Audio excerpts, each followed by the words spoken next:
ایک اور بات، یہ جو اعصاب کی عضلات کی کمزوری ہے عمومی سارے بدن میں، اس میں میرے تجربے میں یہ بات آئی ہے کہ جو انفلوئنزینم دوا بہت مفید ہے۔ انفلوئنزینم زہر میں یہ بات داخل ہے، انفلوئنزا کے زہر میں، کہ سارے بدن کی طاقت نکال دیتا ہے، یہاں تک کہ دل پر بھی، دل کے مسلز، جہاں جہاں مسلز ہیں ان کو کمزور کرتا ہے۔ اس لیے انفلوئنزا کے مریض کو عموماً پہلے زمانے میں تو ڈاکٹر خاص طور پر تاکید کیا کرتے تھے کہ تم اچھے بھی ہو جاؤ تو آرام ضرور کرنا ہے، کیونکہ ایک دم حرکت سے سارے عضلات پر زور پڑتا ہے اور اس کا زہر ان میں کمزوری پیدا کرتا ہے۔ میں نے یہ تجربتاً بعض ایسے مریضوں پر جن کے جسم میں جان نہیں تھی ان کو استعمال کرا کے دیکھی ہے، اور اللہ تعالیٰ کے فضل سے کافی فرق پڑتا ہے۔ اور ایک موقع پر انفلوئنزا کے بعد میں نے خود کھا کے دیکھی کیا ہوتا ہے، تو دیکھتے دیکھتے جسم میں دوبارہ جان آ گئی، اور اسپرنگینس ہوتی ہے نا جو مسلز میں، وہ واپس آ جاتی ہے۔ انفلوئنزینم خود انفلوئنزا کے بد اثرات کا اینٹیڈوٹ بن جاتی ہے، یہ میں اس لیے بتا رہا ہوں آپ کو، ایک قسم کا اینٹیڈوٹ ہے، مگر خود اپنے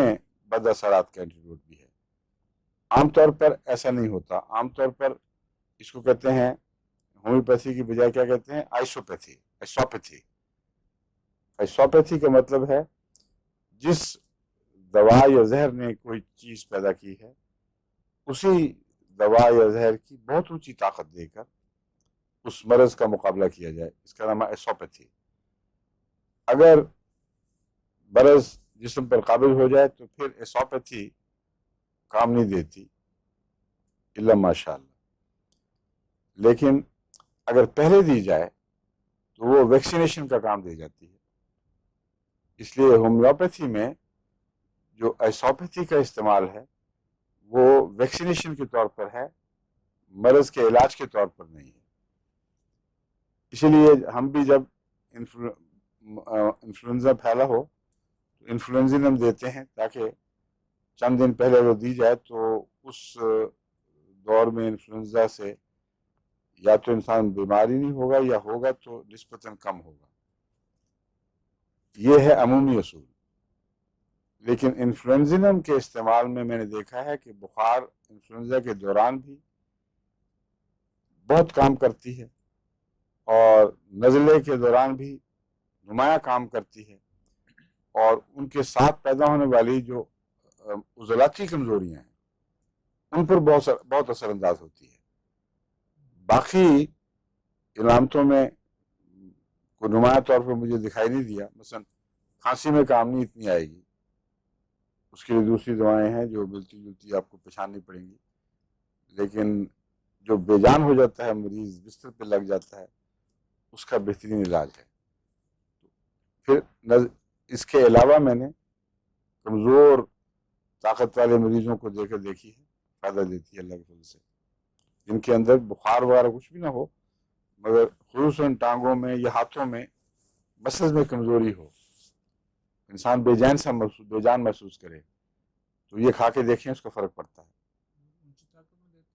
میں تو 200 میں دیتا ہوں، 200 سے کم۔ نوسوڈ یا نوزوڈ کیا کہتے ہیں اس کو، نوزوڈ کی نوسوڈ، نوزوڈ کہنا چاہیے غالباً، لیکن بعض نوسوڈ بھی کہہ دیتے ہیں، اس لیے میں پوچھ رہا ہوں، کیونکہ ایس کے بعد اگر وال حرکت آئے تو عموماً سے کی بجائے زے آواز نکلتی ہے۔ آپ کے علم میں ہے نوزوڈ؟ نوزوڈ جتنے ہیں وہ کیا نوزوڈ کی کیا بات کی تھی آپ نے؟ اس کی تھی کہ طاقت، ہاں طاقت، وہی، ہاں نوزوڈ جتنے ہیں وہ 200 طاقت سے کم میں استعمال نہیں کرتا، اور کم میں کام کرتے ہوں گے، مجھے علم نہیں، مگر چونکہ میرا تجربہ نہیں ہے 200 سے کم میں، اس لیے میں کچھ نہیں کہہ سکتا، لیکن 200 کے متعلق مجھے تجربہ ہے، اور اوپر کا بھی 1000 میں بھی کام کرتا ہے، 10,000 میں بھی کام کرتا ہے۔ نیچے کیونکہ وہ دوا ایسی ہے جو بیماری کے گندے مادے سے بنی ہوتی ہے، اس لیے میری طبیعت میں انقباض تھا کہ